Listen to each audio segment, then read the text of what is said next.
Hello everyone, I am Dr. Arun Sharma. In this video, I will explain about the modern version, that is so called the present form of periodic table, that is also known as Bohr's periodic table. In this periodic table, as you can see here, the horizontal rows are called periods and the vertical columns are called groups. Elements having similar outer electronic configurations in their atoms are arranged in vertical columns referred to as groups or families. According to the recommendation of IUPAC, the groups are numbered from 1 to 18. There are altogether 7 periods. The period number corresponds to the highest principal number of the elements in the period. The first period contains 2 elements. The subsequent period consists of 8, 8, 18, 18 and 32 elements respectively. The 7th period is incomplete and like the 6th period would have a theoretical maximum of 32 elements. In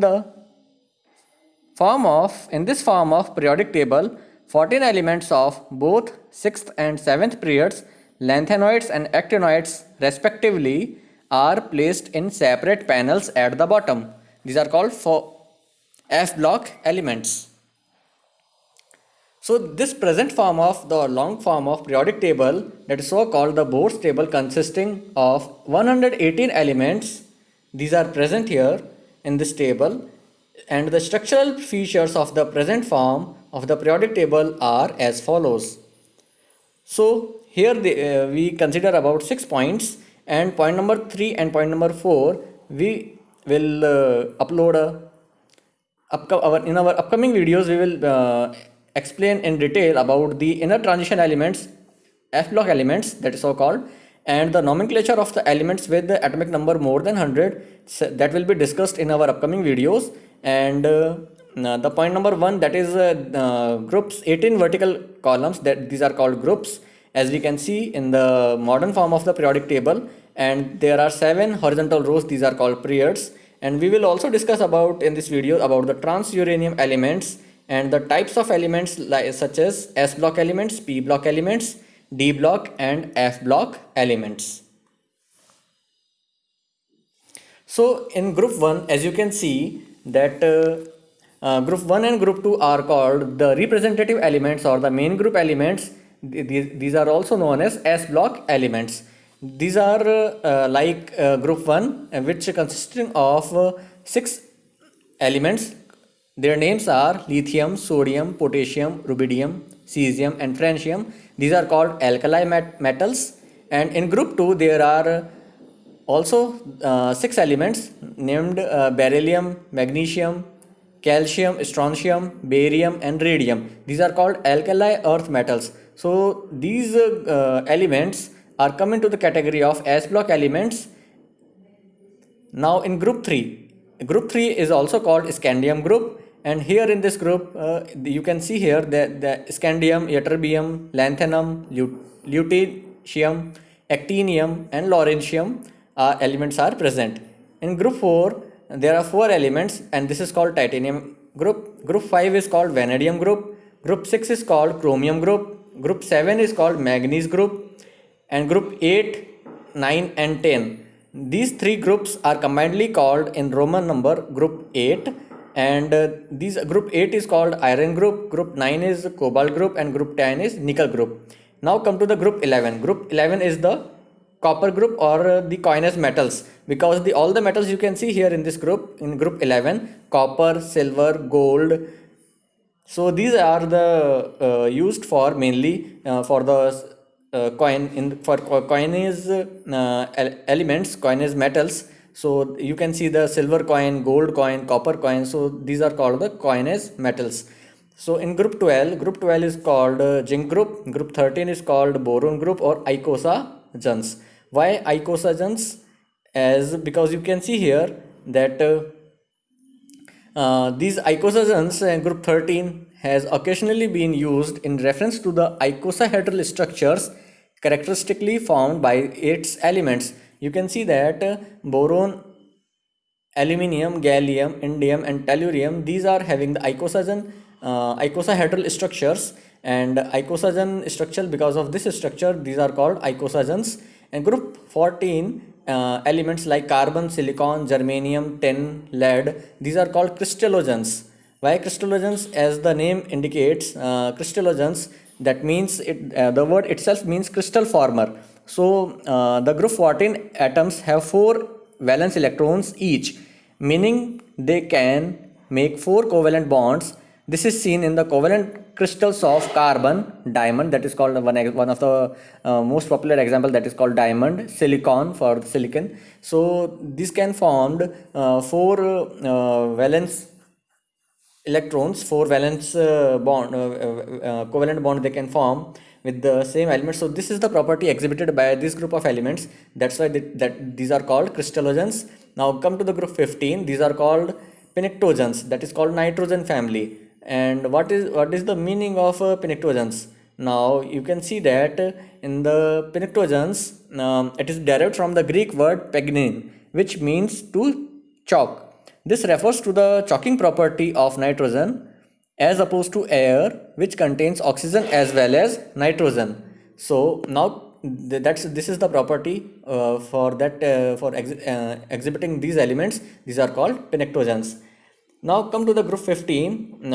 So group 15 we already discussed. Now come to the group 16. These are called chalcogens.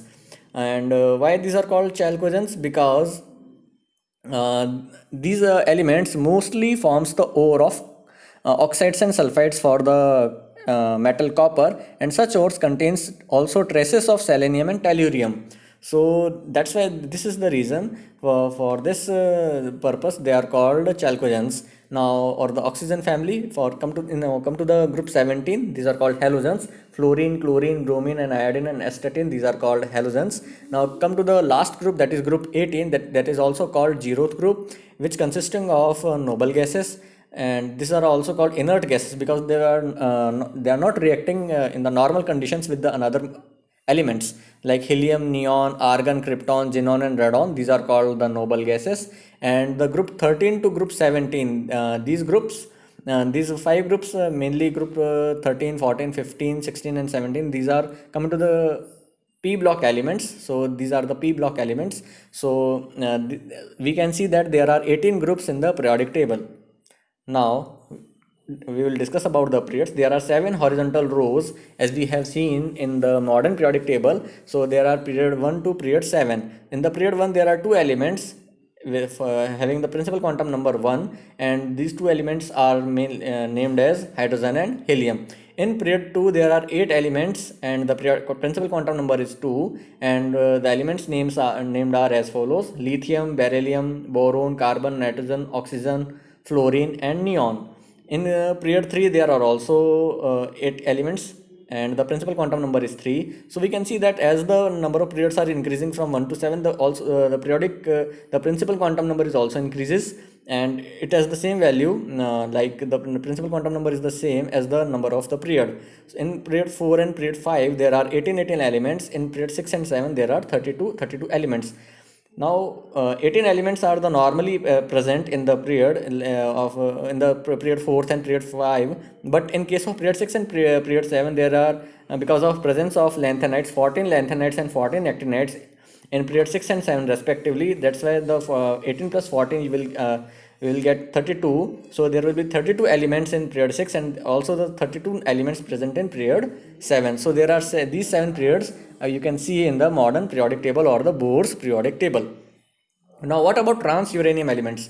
The transuranium elements are the chemical elements with atomic numbers greater than 92, which is the atomic number of uranium. So the element which have the atomic number more than 92, these are called, such element is called transuranium element. So since the element after the uranium are called transuranium elements, because 92 is the cutoff number, that is the atomic number for the uranium. So beyond this atomic number, the elements which are appearing, these are called transuranium elements. So you can see here, we can see in the modern periodic table there are 4 block four blocks of elements like S block elements, which are also called the representative groups, representative elements, alkali metal and alkali earth metals. And the D block elements, these are mainly consisting transition metals. And the P block elements you can see here as we have discussed. And group 18 is coming to the category of the noble gases or the inert gases. And F block elements are called inner transition elements. These are mainly consisting of lanthanoids and actinoids, which is the 4F and 5F block elements respectively. So this is about the modern periodic table, or the long form of the periodic table, which is mainly have currently been used for the study of elements and their atomic numbers and their properties.